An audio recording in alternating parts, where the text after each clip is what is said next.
Welcome to CTP. Today is my special. This is really special. Look.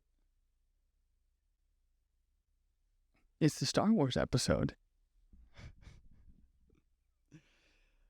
When I was going through the video before, we were talking about Gnosticism, and I said, oh, that sounds like Star Wars to me. I immediately made that connection, and I found 7 things that I would call 7 hidden secrets of Gnosticism in Star Wars. So, of course, I had to wear my fancy sweater and give it to you guys. That didn't sound right. Do the intro.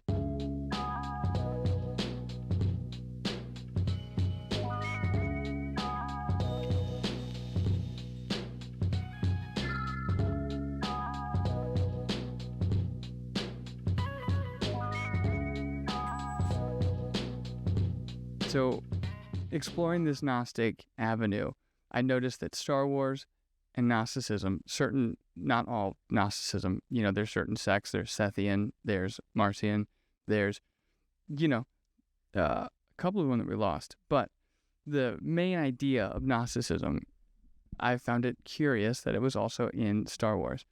So, I got curious and I asked ChatGPT, I said, does Star Wars share any similarities with Gnosticism? I noticed some. Here are some examples. And it said, oh, yes. Also, my AI is named Jarvis. Of course it is. Star Wars shares some common themes with Gnosticism, particularly in its dualistic view of the Force, light versus dark, the idea of a hidden spiritual knowledge, the Force, and the concept of a flawed or evil creator figure, the Emperor, which would be the demiurge.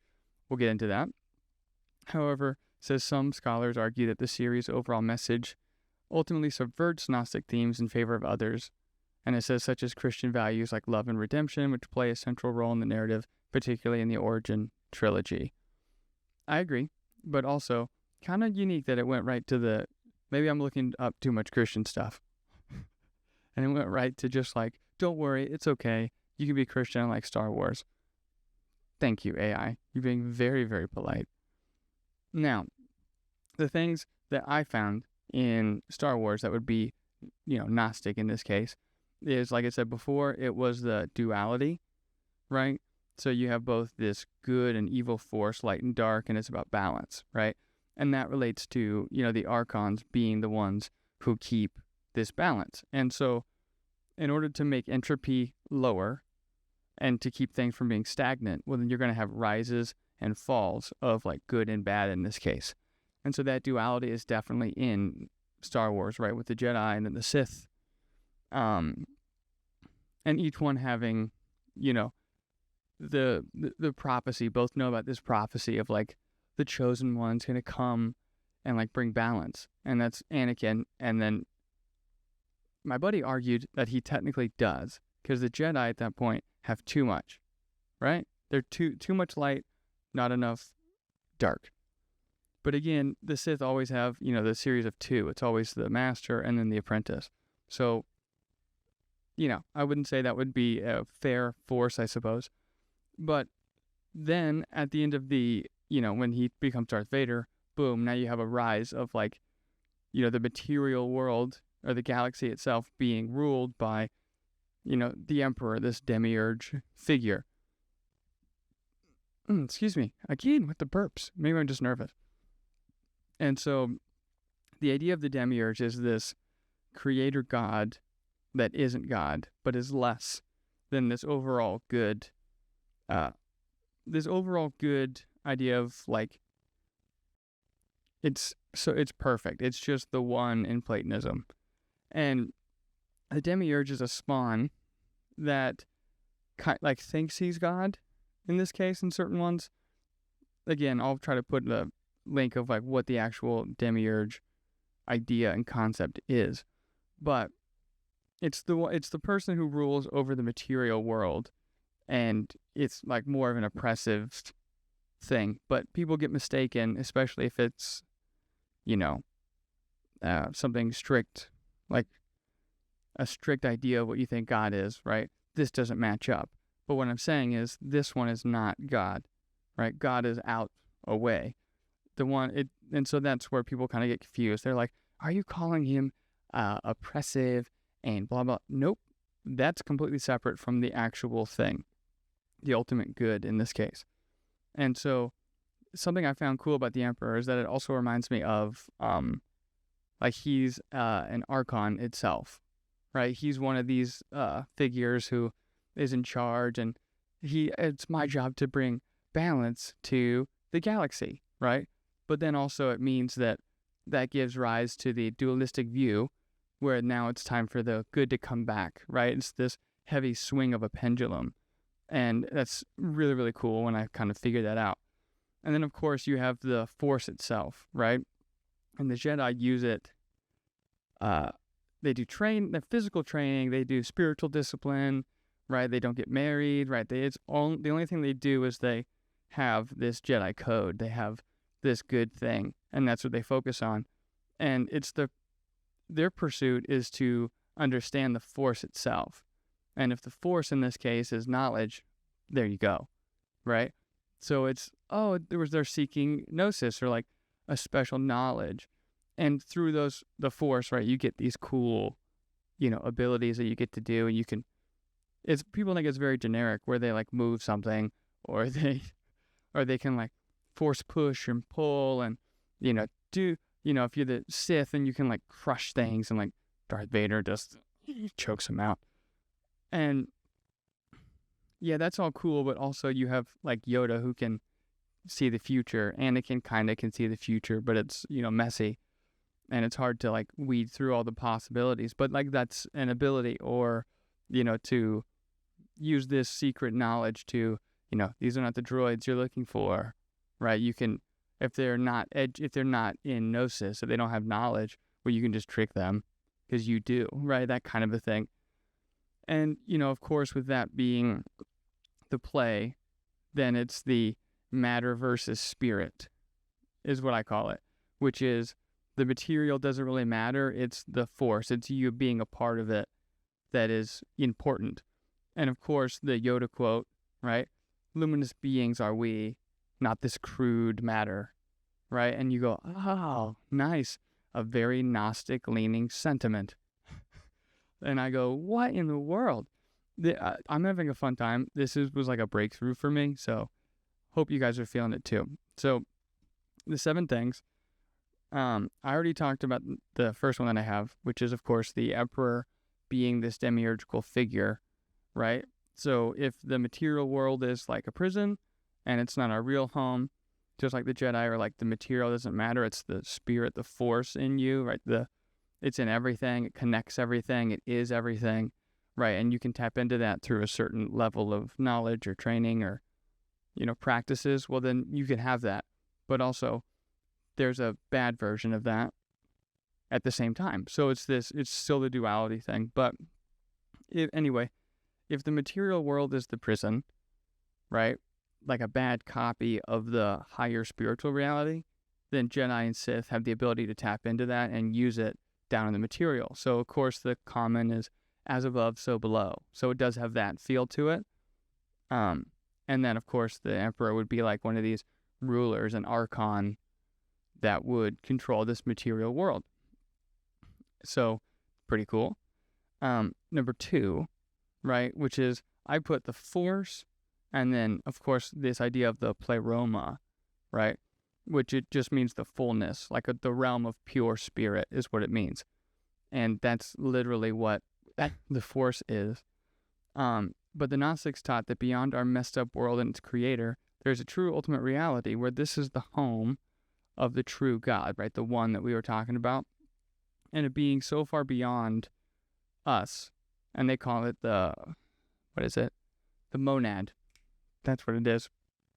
The monad. And the spiritual universal stuff that we all get to, be with is the pleroma.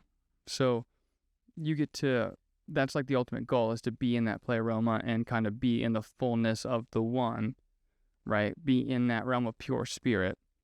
And of course, we'll get to this later, but if you know enough, like Yoda, you can become the fullness. You can become a Force ghost, and you continue to live and influence the world in a positive way because you've learned that fullness through your training and through discipline. Then number 3, the force sensitive part of like someone who can, wield the force, who's sensitive to it, is the Gnostic divine spark. So, and again, I think this is kind of the cool thing, is that like the little piece of the fullness of the one is in all of us. It's in everybody. Some are tuned to it higher, some are lower, but it's a little fragment of this like divine space, this divine spiritual world above the material one that we have. And, the negative aspect of like this Gnostic view is that it's trapped inside, right? Like the only way to break out of it, like it's very prison vibey. But either way, still cool. But it means that the one true self isn't like the body. It isn't ego. It isn't material. It isn't rational, right? Like Yoda picks up he picks up Luke's craft when it crashes, and he's like, I don't believe it. It's impossible, because he's so small and he's just this material thing. But it means that the fullness and the force itself is greater than anything else, and that's the display that he's showing. That like it's both about the belief of it, but you don't have to see it to believe it. But in this case, Luke is really stubborn, and so he has to show him that it is possible. And he has this force sensitivity already because, oh wow. But then one little thing, and he's like, well, I give up, whatever, right? To be honest, Luke's kind of a pouty baby. Even these, but that little spark that's in us, right, is trapped in there. But if you allow it, then you can learn this skill. You can learn how to be a Jedi. You can use it properly rather than, just let it sit there and the flame idle out. It reminds me of, the verse in the Gospels too, right? Don't put the flame in the bushel, right? Don't let it burn out, right? Like fan it, let it grow. It's the same thing. So number 4 is the path that Jedi walk to achieve, this skill, which is the same as a Gnostic seeking knowledge to ultimately break through and have this divinity like free and open and accessed to this spiritual awakening, this spiritual enlightenment, if you will. And so something I put here is that there is no emotion, right? There is peace, right? Like that's the Jedi code. And, at times it can kind of seem like, it's kind of heartless and, you kind of don't care for it. Like you have to sit and think a while. But if you look at it from the perspective of knowing, then you know that peace is the thing you're going for. Like that's your part in the story. It's maintaining that peace. But on the other side, you realize that because it's dualistic. So you don't want the evil of the world to take over. You have to be the counterbalance, even if that means doing something that, you don't want to do, or it seems heartless in this case. In this case, the thing that Jedi don't do is, and it's what Anakin does, and that's what gives way to the path of the Sith, is the passions, the material passions of the world, right? He's very emotional. He has, there's deep fear in you, right? It's anger. It's, ownership. It's his galaxy now. It's his thing. It's being connected to the material world. And, part of that is his love for Padme, which is a passion that opens and chains him to these emotions rather than being the Jedi he's supposed to be, right? That is also reflected in both how Obi-Wan is a Jedi and how Anakin's a Jedi, right? Obi-Wan is very, straight-lined, know what to do, right? Until you get to like the TV show they did and you kind of see some of the emotions getting in the way. Spoiler alert, at the end, he realizes it, and then he relinquishes these passions and is one with the Force again, and then that leads into, A New Hope, where he meets Luke.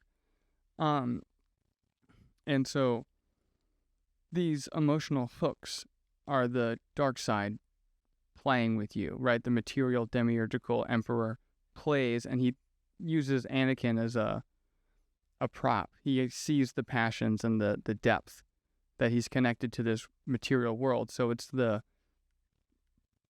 gateway almost into playing with the chosen one to like pull him away from the path, because he can sense it, right? He can feel it. And you know, the goal isn't to reject the emotions, right? We all feel the emotions, but it's the understanding, the knowledge, to not give into those, because those are traps, right? We know those are traps. Don't give into that, right? Yoda talks to Anakin about sensing the death of people, right? Like, it doesn't have to, it's not permanent. Like, you can't see that far in the future. And then, of course, that's reflected when, Padme dies, and she, just from sheer heartbreak of losing Anakin, right? And so, like, he can see that she passes away, but he doesn't see that he's the cause of it. He just knows that happened. So then he goes into, that's the fear of losing, right? Anger to not be able to control death in this case. And so, very cool. So those passions are the tie to the material world that we have. Number 5, I put Luke's journey to unlock the Force versus the Gnostic idea of, again, that the, divine spark inside of you. So I put, he starts in total ignorance, which I think there's a word for that. Let me see. Agnosia? I'll put it up here. But yeah, so he's a farm boy on a desert planet, trapped in a boring material life, right? He doesn't know who he really is, doesn't know his dad, lives with an uncle, and his uncle doesn't say much, neither does his aunt, right? And he just has this thing inside, this feeling, like there's something more to it, right? He's sick of being here. He doesn't want to do this. There's something more, there's something beyond, there's something greater to achieve here. And he can feel it, but he doesn't know what it is. And Obi-Wan's the one who shows him the initial thing that's possible, and then shows him who he is, and shows him the error of giving into these passions. Because again, the Skywalkers, they have that passion, that tie into, right, I have this emotional thing, but his whole role is to teach him not to, give into those, but to feel them, right? Use your feelings, right? Use them, not give into them, not let them take you over, but use them as the Force itself, because they're your cue, right? They're how you look through this spiritual spark in this realm that you can funnel, and then, oh, now it unlocks this new thing for me. But so the Gnostic interpretation of this feeling is like this divinity, this divine spark wanting to go home, right? Wanting to be with the pleroma, wanting to be in the fullness, wanting to get back to that, and that's the yearning that he's feeling. And again, the passion part of like the Skywalkers themselves, you see that in Return of the Jedi too, because he does give in to the Emperor's passion. He's like the Emperor's trying to draw him out, just like his dad, and he gives in. But Darth Vader lights his lightsaber, stops him, and then those passions are funneled to defeating Vader. And at the end of that fight, it's the, he's looking at himself. He has a robot hand. You can tie that to like the material world, like, oh, my hand, it's real, like, this isn't what a Jedi would do, and he throws his lightsaber away.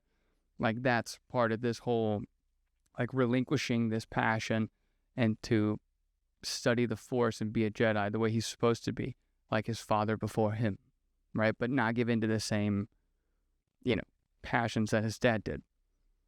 Now, I put this, I'm going to try to get there. I just put it as a note. I just put Darth Vader as the trapped divine spark. Oh, number 6. Darth Vader is the trapped divine spark inside of this Gnostic material world trap. So Darth Vader, he's the divine spark, Anakin, again, imprisoned literally in a material body, part of it, but most of it's mechanical, right? And the Emperor's goal here is to make it so painful, make it so difficult to be him, that he feeds into these passions. So then all the things that are the link to the material world then become his identity, right? Fear of losing, fear of losing in general, right? Whether it's battling someone, fear of losing control, the anger gets stronger. He loses his identity to Anakin and becomes Darth Vader, right? That's the new person. It's not Anakin anymore. And so all those things just get deeper and stronger as time goes on. Because he's encased in this like walking tomb, this like machine tomb that is just like stuck to material matter. And so something that was interesting is every day, right? Because I always wondered this too, like it must stink under there. Like it must really stink. And I go, how does he take a bath? And I used to say this as a kid. Well, it's the future, or it's the future and it must be like waterproof. Like it must be a waterproof suit. It's not. He has to remove both arms, both legs. He's just a stump, essentially.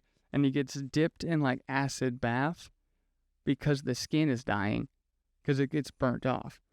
So that all that's painful. So then you're locked into pain, fear, anger, right? That gets scraped off. Then he gets pulled out it looks like a baby. He's like just hanging there, and you just pull him out of this tank. And then he has to put everything back on.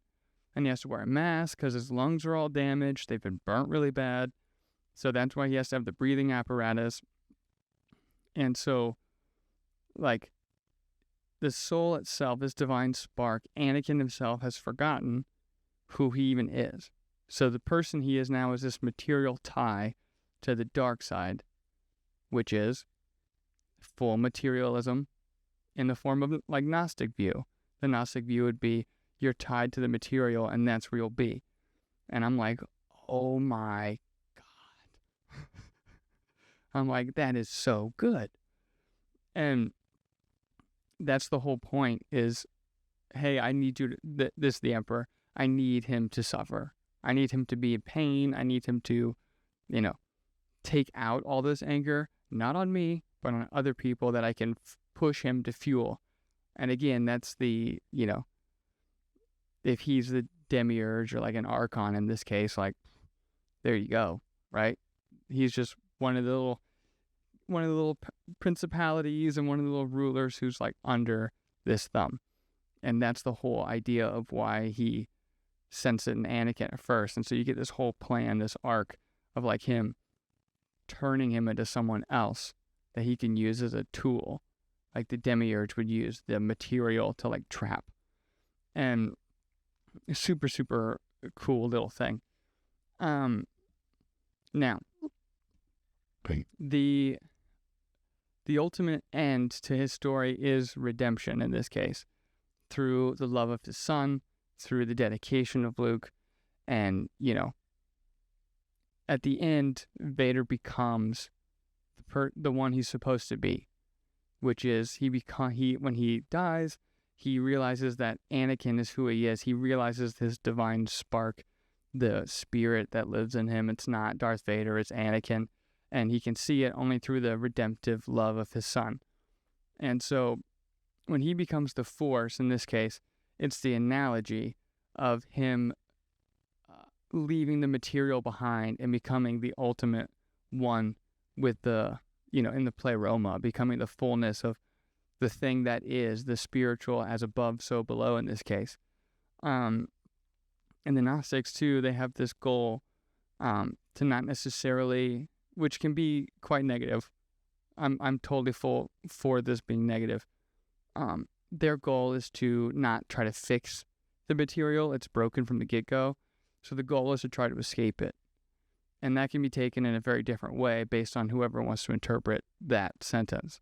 Because you could say, well, then I don't want to do any good. I don't want to help here at all, right? But that's not Jedi. Like, they do help. They do keep balance.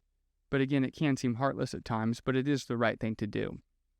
And so for them, it's the same thing. Like, salvation is acquiring knowledge. To discernment too is something that like we hear a lot about, but that discernment and that knowledge allows the soul, the spirit, the spark, whatever you want to call it, of this spiritual entity, person, who you really are, to become the thing that you've always been.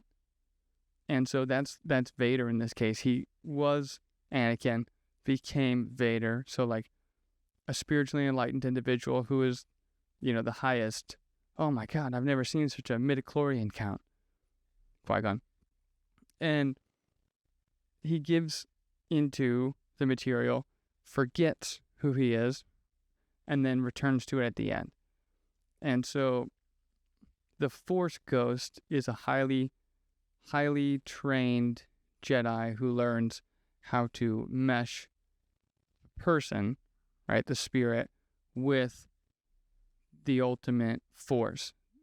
So he becomes a piece of it, right? And you can use those pieces to essentially put your consciousness, put you back together, and like you can continue to live in this fullness in the pleroma, and you can even communicate to the material world, right, as almost like a combatant against evil, because you've achieved this enlightenment, this Jedi knowledge to become a vessel, a spiritual fullness for good, whereas Sith don't have that.